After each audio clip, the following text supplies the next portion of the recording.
कछुए की होशियारी। एक दफा का जिक्र है कि जंगल के तमाम जानवर मिलजुल कर रहते और एक दूसरे की बोली समझते थे। कछुए और गिलहरी में गहरी दोस्ती थी। जंगल के दूसरे जानवरों को इनकी दोस्ती बहुत अजीब लगती थी, क्योंकि दोनों में कोई बात मुश्तरका नहीं थी। लेकिन दोनों जानते थे कि वो एक ही जैसे हैं और इनकी आदत भी मिलती जुलती हैं। दोनों किसी भी काम में जल्दी नहीं करते।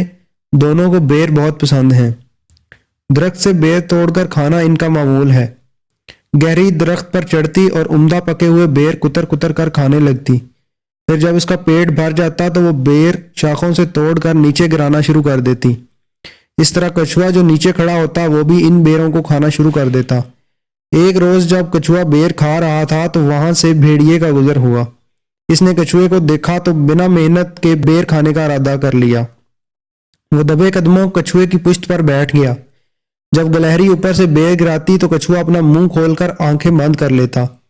इससे पहले कि बेर कछुए के मुंह में जाता, भेड़िया उछलकर इन्हें मुंह में दबोच लेता। जब काफी देर तक कछुए को बेर नहीं मिले तो वो गिलहरी पर खफा होने लगा। गिलहरी जो ऊपर से भेड़िए की कारस्तानी देख रही थी, इसने भेड़िए को सबक सिखाने के लिए एक बहुत बड़ा बेर तोड़ा और नीचे की तरफ गिरा दिया। भेड़िया पहले की तरफ उछला और बेर सीधा इसके हलक में जाकर फंस गया। बहुत कोशिशों के बाद भी वो बेर हलक से नहीं निकल सका और दम घुटने की वजह से इसकी मौत हो गई। इतने में कछुए ने आंखें खोलकर देखा तो भेड़िए को मुर्दा पाकर समझ गया कि बेर कहाँ जा रहे थे। जंगल का दस्तूर था कि फाते मफतू के जिस्म का कोई भी हिस्सा काट लिया करता था। चनाचे कछुआ भेड़िए के दोनों कान काट कर घर ले आया और इसे चम्मच के तौर पर इस्तेमाल करने लगा। अब अगर इसे कोई चीज खानी होती तो वो इनका इस्तेमाल करता। जंगल के तमाम जानवर बहुत मेहमान नवाज और मुहज्जब थे। वो अपने घरों में एक हांडी में सूप पकाते रहते और जब भी कोई मेहमान इनके घर आता तो इसकी तवाज़ो कान सूप से करते। कछुआ अपने दोस्तों के घर जाता और भेड़िए के कान से बने चम्मच से सूप पीना शुरू कर देता।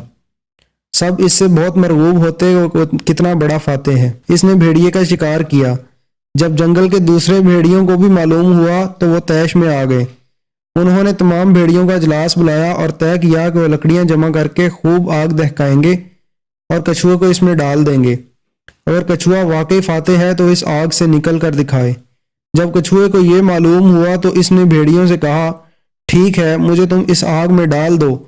इससे कबल शोले मुझे झुलसाएं, मैं अपने चौड़े पांव इस्तेमाल करके इसमें से निकल आऊंगा। तमाम भेड़िए एक दूसरे की शक्ल देखने लगे। इतने में एक बूढ़ा और दानश्वर भेड़िया कहने लगा, हम कछुए को आग में नहीं डालेंगे, बल्कि आग पर चिकनी मिट्टी की हांडी चढ़ाएंगे। फिर जब पानी खौलने लगेगा तो कछुए को इसमें डाल देंगे। कछुए ने एक बार फिर होशियारी दिखाई और रजामंदी जाहिर कर दी कि इससे पहले पानी खौलने लगे और मेरी खाल को नुकसान पहुंचाए, मैं अपने फौलादी पांव से हांडी तोड़कर बाहर आ जाऊंगा।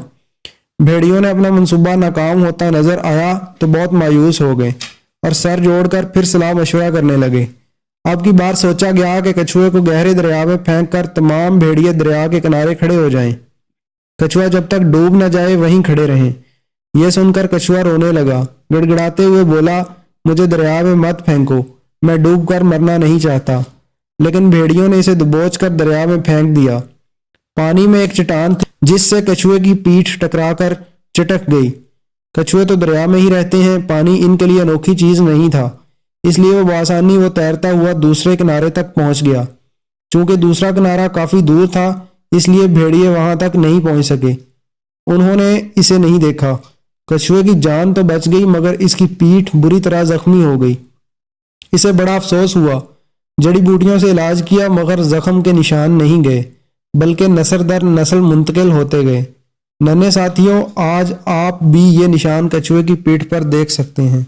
अगर आपने हमारे चैनल को अभी तक सब्सक्राइब नहीं किया तो आपसे गुजारिश है हमारे चैनल को अभी सब्सक्राइब कर लें और साथ बेल के बटन को भी क्लिक कर लें ताकि हमारी नई आने वाली वीडियोस आप तक टाइम से पहुंच सकें।